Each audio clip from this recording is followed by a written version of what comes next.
Вече трето лято подред Марин работи във водите на Атанасовското езеро в Бургас, за да помогне за осигуряването на по-добри условия за прелетните птици. Труди се доброволно и не се плаши от влагата и от комарите. Самата бригада е приятна в компанията на хубави хора и в крайна сметка обичам природата и от малък и се радвам, че мога да направя нещо за нея. Тази година Марин и останалите доброволци от бригадата трябва да построят 4 изкуствени острова за гнездене на прелетните птици. Целта ни е чрез тези острови първо да осигурим възможност на всички гости и граждани на Бургас да могат да наблюдават птиците по време на гнездовия период, без да ги безпокоят.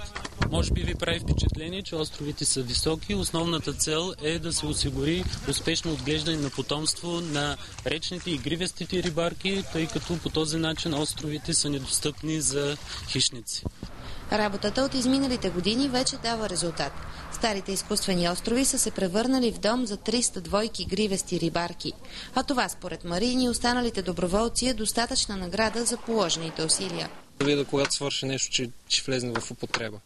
Миналата година, когато правихме островите, вече знаем, че там има гнездящи птици. Това мен ме кара да се чувствам по-добре. Атанасовското езеро е сборен пункт на около 350 вида птици, сред които и световно застрашени видове.